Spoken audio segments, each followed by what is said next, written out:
নমস্কার বন্ধুরা, কল্পনা রসনা ঘরে সবাইকে স্বাগত। যা গরম পড়েছে, এই গরমে কিন্তু সবাই জ্যান্ত মাছ দিয়ে হালকা পাতলা ঝোল খেতেই ভালোবাসে। আজকে দেশি ট্যাংরা মাছ এনেছে, তাই তোমাদের আম দিয়ে ট্যাংরা মাছের ঝোল করে দেখাবো। দেখো তো ট্যাংরা মাছগুলো কত বড় সাইজ, আর বেশ পেট ভর্তি ডিমও আছে। এই ট্যাংরা মাছের পাতলা ঝোল খেতে কিন্তু ভীষণ ভালো লাগবে।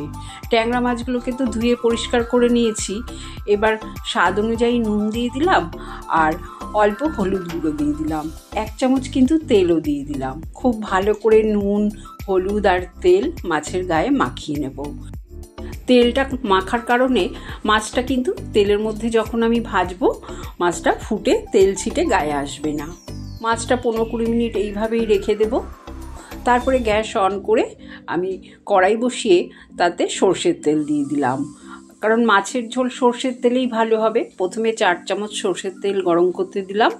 তেলটা যখন ভালো মতন গরম হয়ে যাবে, আমি মাছগুলো দিয়ে দেব। তবে একবারে তো সব মাছ ভাজতে পারবো না, তাই অল্প অল্প করে মাছগুলোকে ভেজে নেব। আমি এখানে খুব কড়া করে কিন্তু মাছগুলো ভাজবো না। দুপিঠ যখন লাল লাল ভাজা হয়ে যাবে হালকা, তখন মাছগুলোকে তুলে নেব।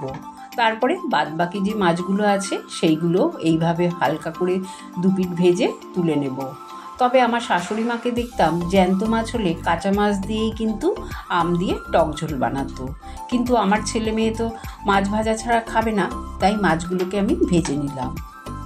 মাছ ভাজার তেলেই আরও 2 চামচ মতন সর্ষের তেল দিয়ে দিলাম। ফোড়নে দিলাম 1/2 চামচ কালো জিরে, 1/2 চামচ কালো সর্ষে, 1টা লঙ্কা। ফোড়নটা এসে গেলে আমি প্রথমে আলু দিয়ে দেব। এই ঝোলে একটু আলু আর বেগুন দেব। আলুগুলো কিন্তু লম্বা লম্বা করে কেটে নিয়েছি। আর দিয়ে দেবো নুন। আলুটা নুন দিয়ে হালকা ভেজে নেব। সবসময় ঝোলের আলু যদি একটু ভেজে নাও, তাহলে কিন্তু ঝোলটা খেতে ভালো লাগে। আলু যখন হালকা ভাজা হয়ে যাবে, লম্বা লম্বা করে বেগুন কেটে রেখেছি, একটা বেগুনও দিয়ে দিলাম। অল্প নুন আর 1/2 চামচ হলুদ দিয়ে দিলাম। নুন আর হলুদ দিয়ে আলু আর বেগুনটা খুব ভালো করে ভেজে নেব। গ্যাসের ফ্লেমটা মিডিয়াম টু লোতে রেখে বেগুন আর আলুটা ভালো করে ভেজে নেব। তারপরে একটা গোটা আম আমি লম্বা করে কেটে রেখেছি দিয়ে দিলাম, আর 5-6টা চেরা কাঁচা লঙ্কা। আমটা যেহেতু খুব বেশি টক না, তাই গোটা দিলাম। তোমাদের যদি আম টক থাকে তোমরা অর্ধেকও দিতে পারো। যে যেমন টক পছন্দ করো সেই অনুযায়ী আমটা দেবে। আর 2 চামচ কালো সর্ষে আমি নুন দিয়ে বেটে রেখেছিলাম দিয়ে দিলাম। সর্ষে বাটা কিন্তু খুব বেশি দেওয়ার দরকার নেই। আমি এই সব ঝোলের মধ্যে 2 চামচ সর্ষে বেটে দিয়েছি, কারণ সর্ষে বাটা দিলে কিন্তু ঝোলের টেস্টটা খুব ভালো হবে। তারপরে স্বাদ অনুযায়ী নুন, 1/2 চামচ হলুদ গুঁড়ো আর 1/2 চামচ লঙ্কার গুঁড়ো দিলাম। 1/2 চামচ চিনিও দিয়ে দিলাম, কারণ আম তো টক, তাই টক ভাবটা ব্যালেন্স করার জন্য চিনি তো দিতেই হবে। আর দিয়ে দিলাম 1 কাপ জল। মশলাগুলো যাতে তলায় না লেগে যায় সেই জন্যে 1 কাপ মতন জল দিলাম।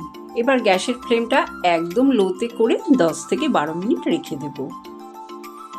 তারপরে ঢাকনাটা খুলে তোমাদের দেখিয়ে দিচ্ছি। দেখো কি সুন্দর আমার মশলাটা কষেও গেছে আর সবজিগুলো মজে গেছে, আলুটা সুন্দর গলে গেছে।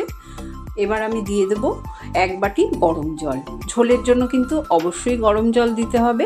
ঝোলটা যখন টকবক করে ফুটবে, আমি ভেজে রাখা ট্যাংরা মাছগুলো দিয়ে দিলাম। মাছগুলো দিয়েও কিন্তু প্রথমে 4-5 মিনিট হাই ফ্লেমে ঝোলটাকে ফুটিয়ে নেব। তারপরে গ্যাসের ফ্লেমটা লোতে করে আরও 10 মিনিট রেখে দেব। 10 মিনিট পর তোমাদের দেখাচ্ছি। দেখো ঝোলটা কিন্তু ঠিকঠাকই হয়েছে, কারণ আম ট্যাংরার ঝোল পাতলা হলেই কিন্তু খেতে ভালো লাগে। তোমরা যে যেমন ঝোল পছন্দ করবে সেই অনুযায়ী ঝোলটা রাখবে। তারপরে 10 মিনিট স্ট্যান্ডিং টাইমে রেখে আমি একটা বোলের মধ্যে ঢেলে দেখিয়ে দিচ্ছি যে ঝোলটা দেখতে কতটা লোভনীয় হয়েছে। গরম ভাতে এই ঝোল থাকলে আর কিন্তু কিচ্ছু লাগবে না। রেসিপি ভালো লাগলে কমেন্ট করে জানিও। চ্যানেলটাকে লাইক শেয়ার করো, আর নতুন বন্ধু হয়ে থাকলে সাবস্ক্রাইব করো। সুস্থ থেকো, ভালো থেকো। ধন্যবাদ।